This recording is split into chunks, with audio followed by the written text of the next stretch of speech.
Willie D Live. What's up, family? For weeks, people who are in support of Nolan Wells has been saying that his death is foul play. In fact, some people who just, want the truth have been saying it's foul play. And then there are others who are saying, no, man, his death was just a tragic accident. And then there's Jeff Gentry. Jeff is a forensic certified bloodstain pattern analyst, senior crime scene analyst, death investigator, and former toxicology lab analyst. He was on Nancy Grace's show on yesterday, and even Jeff said, something just ain't right. Jeff suspects foul play also. Yeah, fam. Check this out. In most cases where I have seen drownings where the person is underwater for a period of time, their body is pretty well preserved. Unless we're talking about like multiple days, weeks that this person is underwater, usually the water is cooler temperature. And if that person is face down in the water or completely submerged, their body is pretty well preserved until they surface. Usually a body after a couple of days surfaces. So I'm really surprised that he was on the shore. I've never personally investigated a drowning case where a person just ends up on the shore, especially if there's not a strong current or waves. Usually in bodies of water, the person will stay in pretty much the location where they go underwater if it's witnessed. They don't usually move around much after they have submerged or gone underwater. So to me, it's very concerning that he was on the shore, or that his body surfaced that quickly.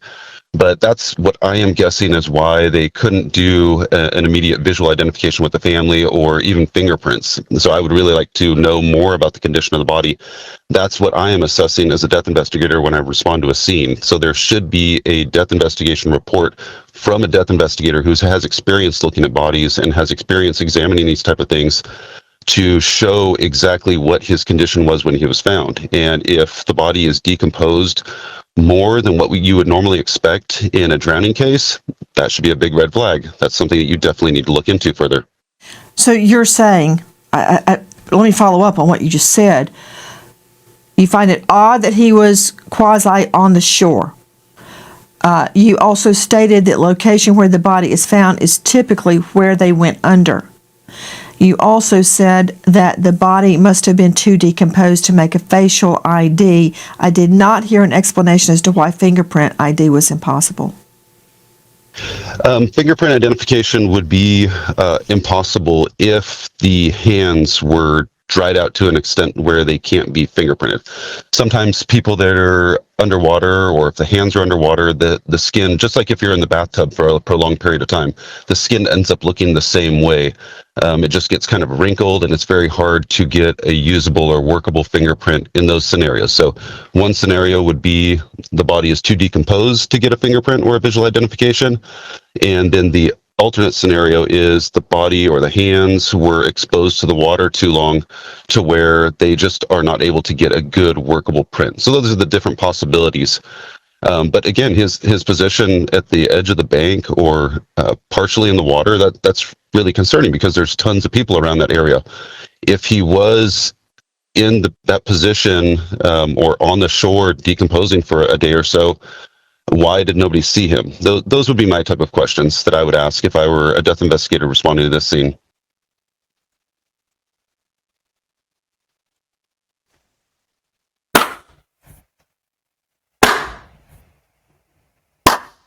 I ain't got no problem with that, but some of y'all do, so let's talk about it. Yeah, let's talk about what I said when this thing first happened, that Nolan's body was dumped, and that because of that body of water being so shallow, it don't even have waves strong enough to wash his body ashore. What did that man just say? He said it was strange for the body to be located where it was found. This is a death investigator. This is what he do, right? A lot of this, fam, is simply common sense. Jeff Gentry is identifying evidence or circumstances consistent with the possibility of foul play, because Nolan's independent autopsy still lists cause and manner as undetermined. Yeah. This man investigates deaths for a living. What is he seeing that concerns him? The position of the body, the weather conditions, the water conditions, the fact that the water didn't have any currents, any strong currents or waves. It just ain't adding up. Jeff understands the difference between suspicion and forensic evidence. Nolan's autopsy could not rule out non-accidental factors. The discoloration on the back of Nolan's head remains unexplained. No fractures was found, but does that eliminate the possibility that Nolan Wells was assaulted? Absolutely not. Absolutely not. And that's for all of y'all saying, well, they didn't find any signs of trauma and Nolan's body had decomposed. What evidence could decomposition have destroyed? You got critical tissues and organs that had been removed before the second autopsy. What answers became harder to obtain because of that? Yeah, if drowning is suspected, how did Nolan get into the water? How did Nolan get into the water? You heard him. He's a death investigator. They don't just examine the body. The scene and the circumstances matter too. Nolan's phone and keys remained without him. How does that fit into the investigation? Witnesses' accounts about Nolan remaining on Horn Island have been reported conflicted. How does that weigh? Could the physical evidence tell investigators whether Nolan entered the water voluntarily, accidentally, or because of another person? Now, what I want to know is what additional evidence does Jeff need before he's comfortable saying foul play likely occurred? Before he's comfortable actually saying the words. You can read between the lines. The man kept saying, this is strange. It's suspicious. It's odd. Never seen it before. All my investigations, never investigated anything like that before. Never seen it before. He got more experience than all of us. He got more experience than the sheriff. He has more experience than the DA. And the death investigator is saying foul play. Did he actually say the words? No. Read between the lines. Suspicious. Odd. Strange. Never seen it before. Does that evidence support the original confidence that there was no indication of foul play? You know the answer. That was rhetorical. What hasn't been explained that should have been explained by now? See, here's the deal. Here's the deal with this death investigator, Jeff Gentry.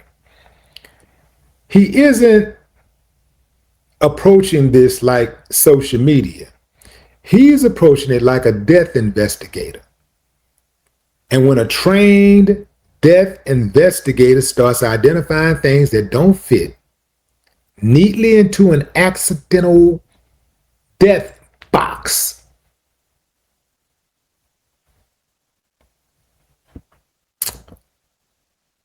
We need answers. We need answers, man. The private autopsy said that the manner of death was undetermined pending investigation. All that means is that the examination is not complete. When he get that second autopsy, what's his name? Robert Mitchell, the pathologist, when he gets that lungs and the throat, when he gets those organs back and he gets a chance to really examine them, assuming that they are intact, it's going to be a problem. It's going to be a problem because I am absolutely certain he is going to reach a determination of homicide.